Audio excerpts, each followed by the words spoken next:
Today we're going to be going over one of my coworkers' jobs that he did with a really matted dog. This would be a good example for anyone that's trying to learn this. It is a dangerous job, so take precautionary measures when you're doing this. Make sure the owners are aware of what matting can cause. You know, you talk about how potential nicks can happen. There might be stuff under there we don't know of. There might be fleas, burrs, buried foxtails, a lot of stuff. So in regards to matted dogs, please let the owners know the dangers of it and why you don't want it to get to that point. And we're gonna get to the video. All right, so this is Manuel. He's working on I believe that's a golden doodle. So we're starting right into the video. So see what he's doing here. He's running his clippers down the cheeks. I believe there was a little bit of a slot right there that those clippers were able to go under. He's running a 7 through there. Okay, so I really want to get to this part right here. So see how he's holding the mouth closed so he can't move it so much. He's also scrunching his fingers like this so he can pull the skin.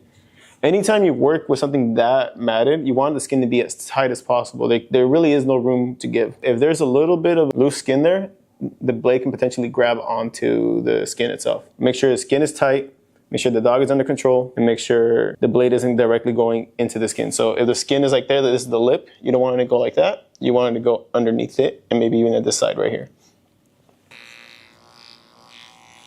So he's going down all the way from the flute to the neck. Down, oh, there you go. All around the lip. So see that? See how he's pulling the top lip right here? That right there, pulling it up right here, stretches out this piece right here.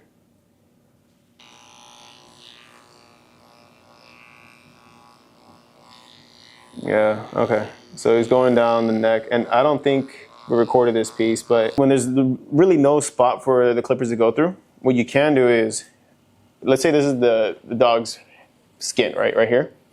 You get your scissors this way, very small scissors, very precautionary. This is for advanced groomers mostly. You want the scissors to go in. You're not cutting, but you're slicing like that. That way you at least have some give.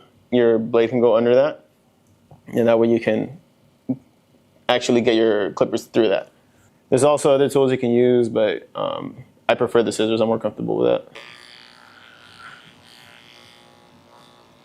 All right, see how he shook right there? That right there, he stopped clipping right away because he knew the dog was going to shake. And that's what the hand tells you. He's working in his sections. Now he's getting the neck. I believe the top isn't as matted, but we'll go over that soon. So he's going to separate the ears from the top knot, and I think that's what he's doing right now. Perfect. See that? So he's actually scissoring it. I personally, I mean, I wasn't there. I'm sure that's what needed to be done. Let's see, this is going to be a crucial part. This is one of the most dangerous areas. You have to know exactly where the ear's at and then work around that. So he knows where the ear's at. He's cutting out a big chunk so he can see better. And so the blade can go in there better. There you go. So he's going to go right in there. Right. Yep.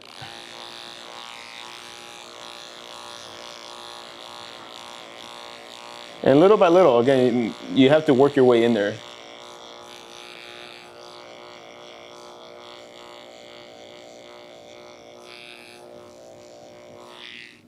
So see, now he's separating it so you can see better again.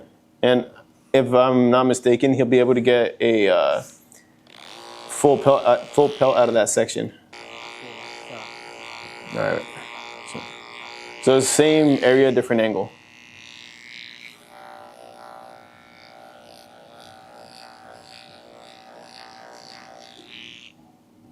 There we go. Now he's going to split that part up. And now the side of the neck is finally dematted or shaved down. Doodle owners, make sure you let your doodle owners know they have to come in on a freaking schedule, and don't let them wash them at home. If they do, they have to make sure they wash, rinse, dry, and brush perfectly. Otherwise, this is the result. The dog's being really calm. He's doing really well. He's just very distracted. You can tell he doesn't get groomed a lot. Oh, yeah.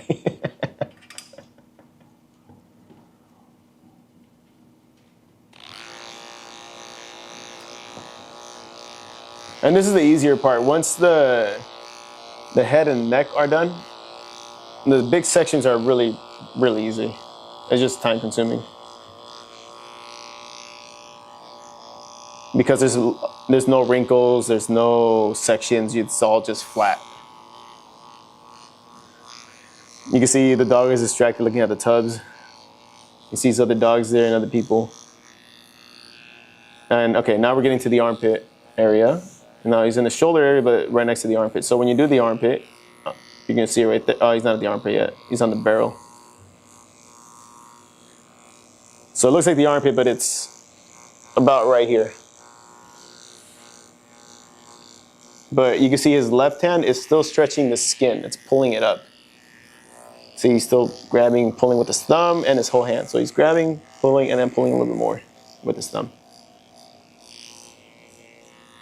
Again, he's getting all the easy stuff done first, getting all the bulk done.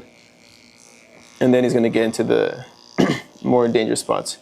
Okay, right here. This section right here, around the tuck up, that's very dangerous just in general. He's professional. He's been doing this forever, so he knows what he's doing. However, for new people, I'd suggest being very careful about this. Moving a little bit slower than he is, making sure the skin is fully stretched, which he is doing. But again, see how he's working away from the skin, away from the tuck up. He's not going towards it. He's not going at it. It's literally in the same angle as the skin. So if the leg is here, the tuck up is here, he's going this way. So there's really no way of getting the skin unless the dog kicks. But if the dog kicks, he knows because his hand's on it. Don't go this way. Don't go this way. Don't go this way. Again, away from the body. Okay. And let's see what he does here. Okay, that right there, perfect. That's still a dangerous spot regardless of how skilled you are. I'm sure you could have done it with clippers too, but why risk it? And this section is a little bit more challenging than the top part of the body, but it's still a lot easier than the tuck up, the armpits, the ears. And right there, you got to be careful if he has any genitals or she. But again, he's not going really in there, and he's going to scissor. Yeah, there we go, so you can see better. Perfect.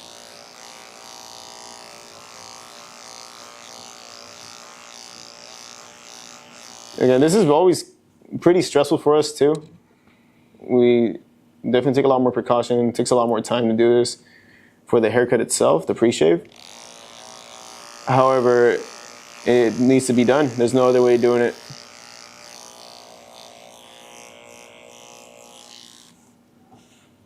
Let's see what else he's going to do. He's working his way down in sections. There we go. Oh, you saw, can I rewind a little bit? So what you see here, he's going to scissor that chunk right there, and there's so much tension on there, you see the hair bounce when he cuts it. So think about a rubber band, right? And if you cut in the middle, it's just going to spring out. You'll see it right here where his index finger and his middle finger are at. I'm going to go ahead and play, okay? 546, you're going to see it bounce. Play. Watch this. You see that? Wow, that's so much tension. But again, he's working his way down.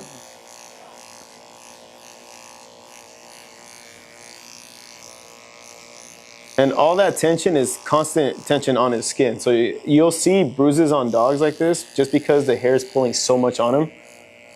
Every time they walk, every time they jump, every time they move, essentially, the skin is being, it's tugging on his, the hair's tugging on his skin. And he's just moving it apart. So one of the things I did forget to mention in the start is the hematomas that can be caused by matting. And he's working towards the ankle, again splitting it all apart, working in sections.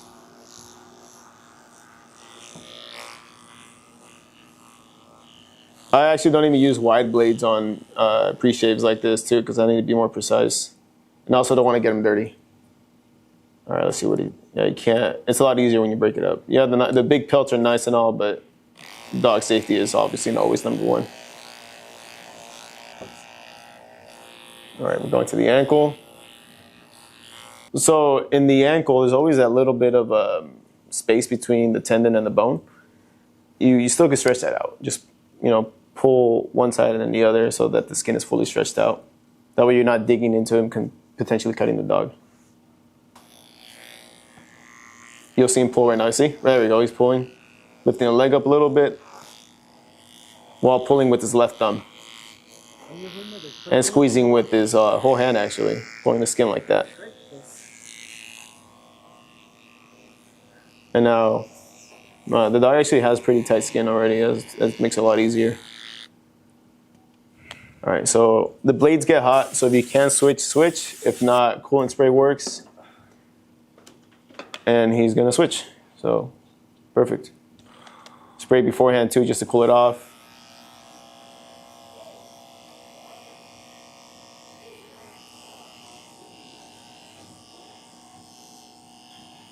I can tell you right now that dog feels so much better already. The hock is pretty easy to do. It's a pretty much stretched for you already, but again, he's stretching it even more with his left hand. You can't see it from this angle, but he's squeezing the inside of the leg too and pulling it up.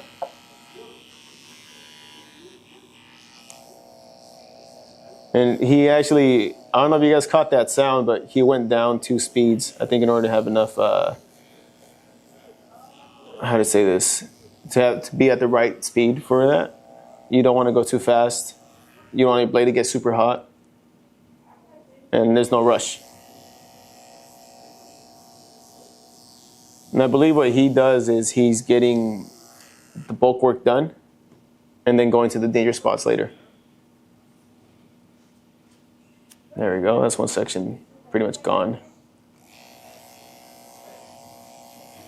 And we're not striving for perfection on the pre-shave. We're just striving to get all the mats out. Again, this dog, way too far gone between. And I don't know the history. I can't tell you. Maybe he's a rescue. Maybe the owners didn't know. And that's where the importance of education comes. And that's where it starts to get a little more tricky. Right there on the sternum. There's a lot more loose skin on this dog right there. You can see it moving around. So again, he's stretching the arm. Getting the inside of the leg.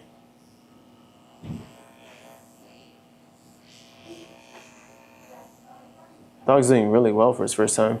Okay, now he's getting the inside of the leg. See how his left hand is on a tuck up pulling up? That way he get the inside of the leg, but it's all stretched out, so minimizes danger. Again, it's never not safe. It's never safe completely, but you can always minimize the risk. And he's getting rid of the bulk so you can see better. And this is the same thing over and over again. You just got to work it in sections.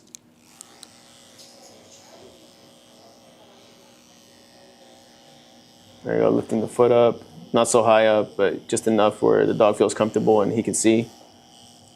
There's always going to be mats between the toes that are pretty challenging comparatively to get rid of.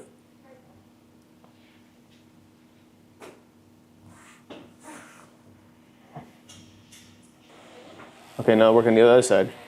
So it's a repeat of the same thing, so I'm gonna go ahead and skip this part. So right now what Manny's doing is he's kind of feeling around the head and separating the ear from the top knot, so you can give the dog not just a bald look, and give a little bit of a styling. But you can see he's right to the left of the occiput, kind of figuring out where the ear is at, and he's working his way down, but he's pulling the rest of the hair forward so he doesn't get that. We give the dog a little bit of a stylish look. Let's see that. Yeah, there we go.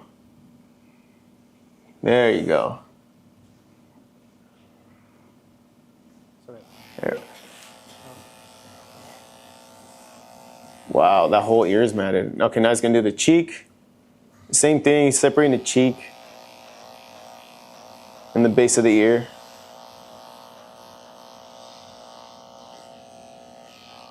So he's getting this section right here. Wow, that ear is completely matted. Poor dog. There's definitely gonna be some bruising there. Again, because of the mats, there's definitely gonna be a lot of bruising there. Again, inform the owners. You don't want anything happening. I'm gonna go ahead and pause it for a second. Right here, Manny's gonna be working on the chin. Again, this is a pretty dangerous spot because there's a lot of loose skin. You have the flu, you have the lips, you have the upper lips too, you have the nose, you have the tongue. There's a lot of things that could go wrong. So you're gonna see him execute perfect control on his dog, and I want you to guys take note of his left hand. Okay, so see his index finger and his thumb kind of squeezing the lips up, pulling it up, and pulling the head up too. That stretches out the neck, that stretches out the chin, the cheeks, everything. And it also tells him that the dog's gonna move. Anytime the dog fidgets, his left hand moves, his right hand stops instantly. Okay. See, he's not clipping right now because he doesn't have control over the dog. He needs to have control over the dog before that. He puts the dog in a seated position so he can pick the head up a little higher and have the dog in a more comfortable position. Stop. There you go. It might not look like he's moving and he's just saying stop for no reason, but there's little things, little movements that he's feeling on his left hand. That way he can control the dog. Right here, this one right here, how I shape it is. Manny's going to talk about this right now. Because right now, if you guys pay attention, right here, it is the stomach. Yeah. If you guys That's the neck. aim and push too much pressure right here, you guys can grab skin. And right now, if you guys pay attention right here, all this little scalp, it is from the foxtails. So There you go. He's talking about foxtails on the cheek, the loose skin on the neck. hanging skin. So right now I'm shaving. Yep. He's tipping it. You can also go adjacent to it, so you're going this way. That works too. What he just explained is he's using his hands to stretch the skin out. There's a lot of ways to do it. There's really no correct way, but there's definitely wrong ways. You know, I separate all the fur from the skin, so I gotta just put my lead. Putting the lead around it, readjusting it. Again, he has to have complete control of their dog. Manny knows what he's doing.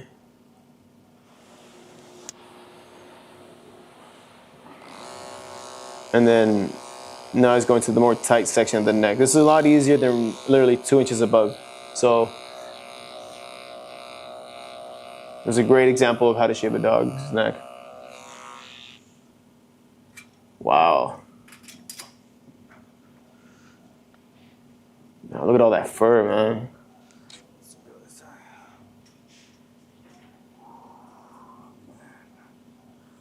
White dogs are also super susceptible to any kind of irritation too, so keep that in mind too when you tell the owner. They have more fair skin, very delicate. Be careful right here with the skin because it is hanging. There we go. It's gonna really gentle to around the clipper. On that eye. I see a foxtail on the dog's shoulder too. Any little things you can see, work around that. Just work its way down. I'm gonna go ahead and pause. Manny's gonna work on the inside of the legs right now. This is a very dangerous spot. Again, we're working with loose skin on the armpits. We're gonna show you how to maximize safety. However, again, you can't guarantee safety. You only minimize it. The way he does it, he picks up the leg, stretching out the skin, and so you can see better. You can't work from underneath, right? So I'll show you right now. Just working on the opposite leg, avoiding the actual loose skin. The hanging skin, sorry. Now he's working more to tighten it up. Pick up one leg to loosen it up, the other leg to finish it up. When you pick up the leg, you also stretch out the armpit skin. And then he's working very lightly there. Essentially using very little of the blade as possible in order to cut it. Really risky, so just make sure. So your time. And don't put too much pressure on the paper. He just explained the same thing, but don't push hard. A little bit of pressure. Don't rush it. When you rush, accidents happen.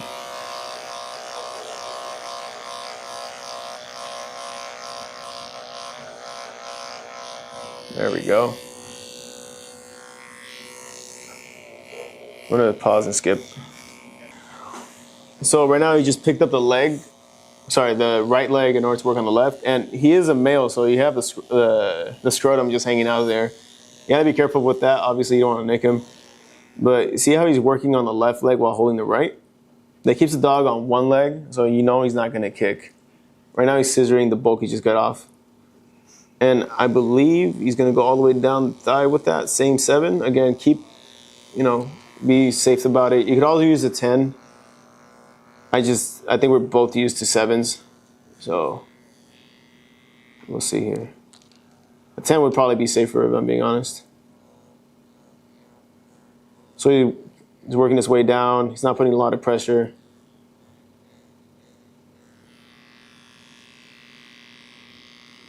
Just work his way down the foot. And he's gonna get the hock, I believe. No, he's gonna get the front of the leg. From the knee down to the toes. Yeah, it is a stressful thing.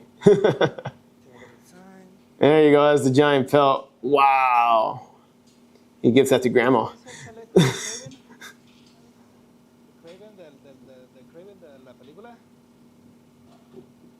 What is he saying? He's saying Craven's vest. It is satisfying seeing all that come out. It is one of the only perks about having this happen. Not that it's a perk, but a silver lining is at least you get the satisfaction of a complete transformation. It's even more when you finally get a full pelt from the nose to tail. That's also very satisfying. Okay, so he turns over from a 7 to a 10. That's what I was saying. You can always do that, especially if it's too tight and in a softer area like the inner thighs. So again, he's shaving towards the end of the skin, not into it. So he's going out, not in. It's safer. The 10's also a lot less risky. You're a lot less safer. I mean, you're a lot safer, sorry. A lot less risky. We're going into the scrotum. Very, very light pressure on it too. You can see that. And he's seeing if there's any foxtail, anything they could grab on, potentially risk any kind of injury. He takes it out. And usually these things take 5 seconds, 10 seconds to do, but on a dog like this, it takes a lot longer.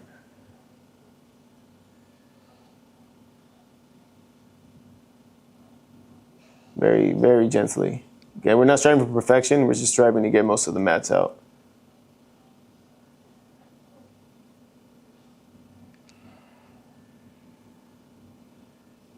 So he's getting another mini pelt out. Oh, you see that giant foxtail right there? I don't know if you saw that hanging out. Go ahead and go back, if anything, 37, 8 seconds? Yeah, you see it right there. You can see it hanging out, that little brown piece on his stomach.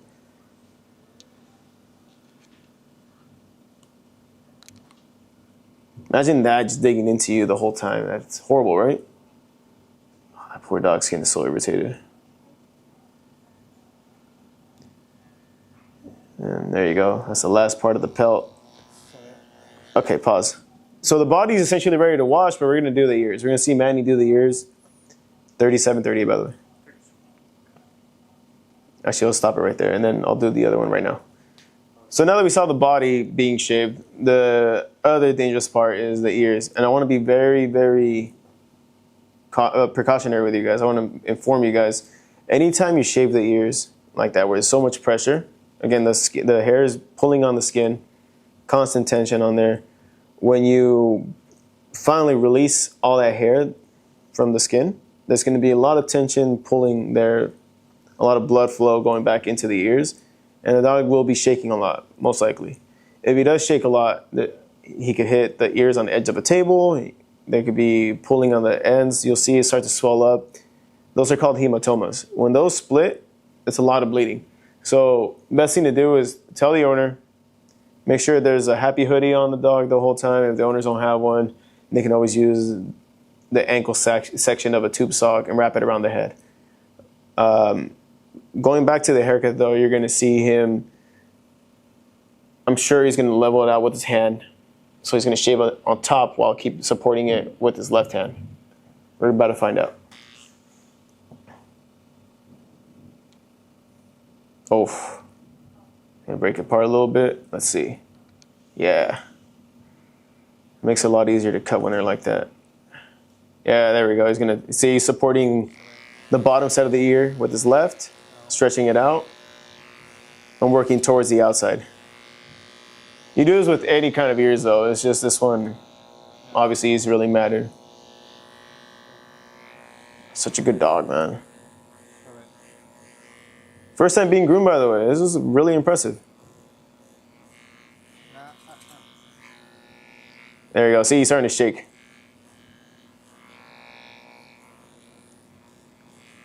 I mean, it's a new sensation for him. He hasn't felt his ears in, I guess, a year. Then the left hand also shows you that the dog is going to move. So any sensation on the left means there's going to be movement.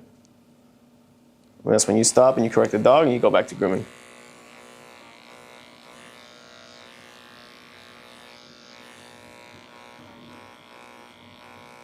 Oh, that dog's going to feel amazing.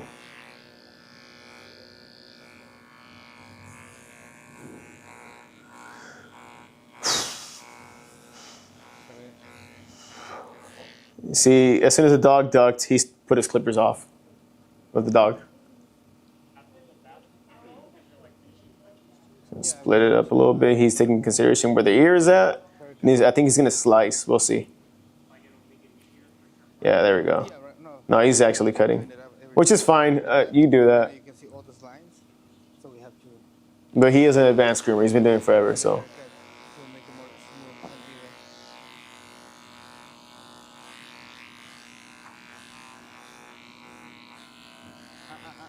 even. That dog is going to be washed so quick.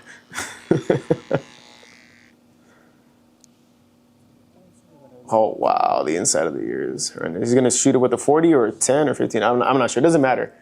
The point is to get the mats out. So it's same thing but opposite. So now he's supporting the top of the ear with his left hand and shaving with his right. At the bottom of it with the right.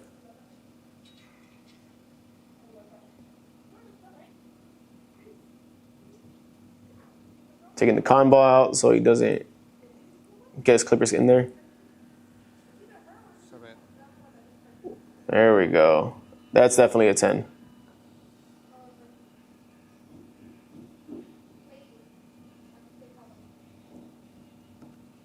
Wow.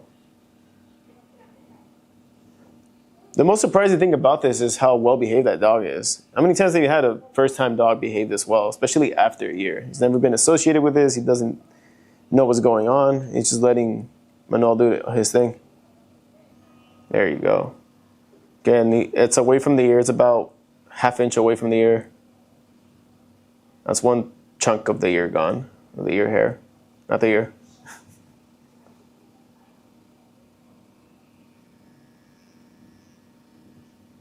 You went a little tighter because it is tighter. And that's where hematomas usually happen, right at the edge of the ears. Let's see. We went back to the 7. I don't know why, but really doesn't matter.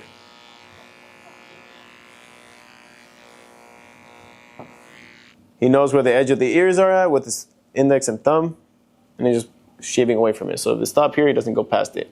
It's essentially acting like a guard, even right here, when he's scissoring it. You can see the difference right there, where the ear ends and when it doesn't. Again, your fingers are guards. They don't go past your fingers, otherwise you're cutting some ear. Make sure your fingers are at the edge of it, so you scissor away from it. See that?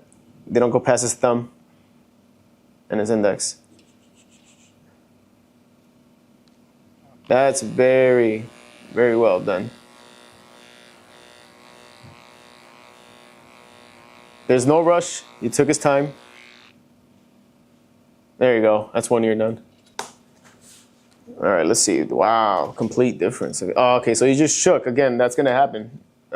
It's a natural sensation. He's never felt his ears dangle around. He probably feels something there that hasn't been there. Oh, that poor dog. He feels so much better. He's a little unsure, but he just shook again. That's why I don't shave the ears first, because right now he's going to start shaking. Yeah. He shaves the ears last for that same reason, because he's going to shake a lot. For sure, this one is like a 99%. This part of the tip of the ear is going to be swollen and it's going to bleed right here. Yeah, he's talking about the hematomas. Right here on the edge. It's already swollen. Oh, yeah, you can see it's a little thicker and bruised. Wow. All right, he's going to go in for his bath. Let's see.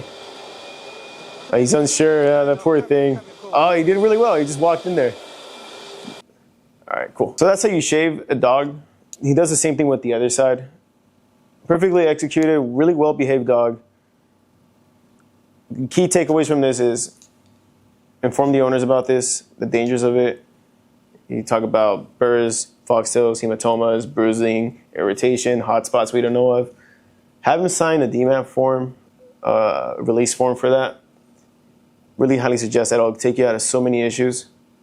Make sure the dog is safe at all times. If you have to run a blade in certain areas, you could always shave away from it, away from the skin, or use your fingers as guards in case you're scissoring. Safety first. Don't rush it. Not a lot of tension. When you rush it, when you stress out a little bit, accidents happen. So keep calm and collected. And it should be a pretty easy process. It's just time consuming.